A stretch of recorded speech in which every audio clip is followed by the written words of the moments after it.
Hello mon très cher investisseur, mon très cher entrepreneur, mon très cher investpreneur. J'espère que tu vas bien, que tu as la patate. Moi, je suis ravi de te retrouver dans cette vidéo et on va parler de résidence principale, de machine à cash. Les 5 techniques et stratégies que je vais te donner fonctionnent si tu es propriétaire de ta résidence principale, d'accord? Si tu es locataire, certaines d'entre elles vont marcher, mais il va falloir que tu demandes l'autorisation au propriétaire.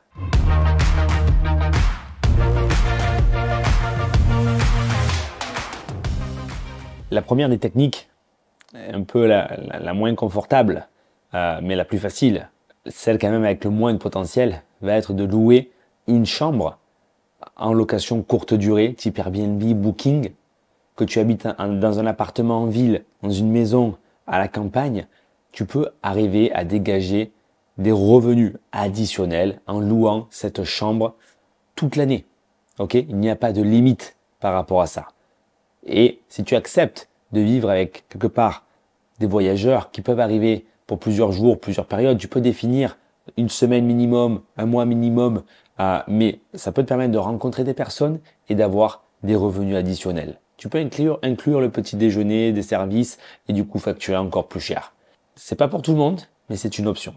Maintenant, de manière plus traditionnelle, plus accessible, tu peux louer un garage, un box, un jardin, de manière longue durée, traditionnelle, et dédier par exemple une partie du jardin pour stocker des bateaux, stocker des caravanes, ou simplement dissocier le garage de ta résidence principale et avoir un locataire qui lui en location longue durée, voire même louer le garage en mode box pour quelques jours, pour quelques nuits, pour quelques mois, quelques semaines, et faire de la courte durée sur ce type de prestation-là aussi. Ça marche. Ça demande une certaine adaptation à certains types de contraintes, mais c'est des revenus complémentaires qui te permettront d'améliorer ton pouvoir d'achat et d'avoir des sources de revenus pour plus profiter. Un autre style maintenant, mais tu peux louer la totalité de ta résidence principale en location courte durée. Alors attention, tu ne pourras pas le faire plus de 180 jours par an parce que ça doit rester ta résidence principale. Mais imagine que tu te déplaces et puis tu pars un peu en vacances, ou peut-être que tu peux te faire loger chez ton compagnon ou ta compagne si vous n'habitez pas encore sous le même toit. Là, pareil, tu peux avoir des sources de revenus additionnelles de ta résidence principale.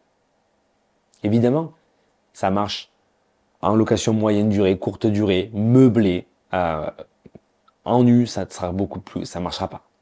Deux autres stratégies qui te permettront de faire du cash, pas facilement, mais de manière beaucoup plus confortable à mon sens. Si tu as une dépendance, une grange, un garage, tu peux le transformer en appartement. Il suffit de connaître, de s'informer au sujet des règles d'urbanisme. Et là, tu peux avoir un locataire qui va du coup payer soit un loyer en courte durée, soit mieux, payer à la nuitée en location courte durée, Airbnb, Booking, des sommes assez importantes pour être bien logé, bien au chaud, dans un appartement qui restera disponible pour loger tes proches lorsqu'ils viendront te rendre visite. Et là, il n'y a pas de limite de revenus ni de nuitée, puisque ce n'est pas ta résidence principale. Si tu as de l'espace comme ça à utiliser, c'est magique. Et enfin, la 5e astuce pour faire de ta résidence principale une véritable machine à cash, elle est bien moins connue et pourtant tout aussi intéressante. Pourquoi ne pas domicilier une entreprise dans une chambre, dans 2 chambres ou dans un bureau?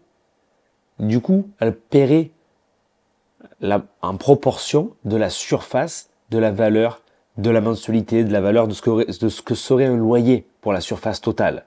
Si tu as 1000 € de loyer pour 100 mètres carrés et que tu dédies 20 mètres carrés, soit plus ou moins une chambre, à cette société, elle pourrait payer 20% du loyer.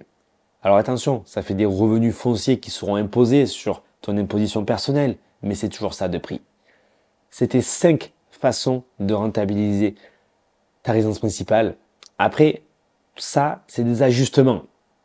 Il n'y a rien de mieux que de partir sur un nouveau projet et de faire un investissement locatif pour compléter ces sources de revenus. Si tu veux savoir comment faire, lis les descriptions en PDF sous cette vidéo.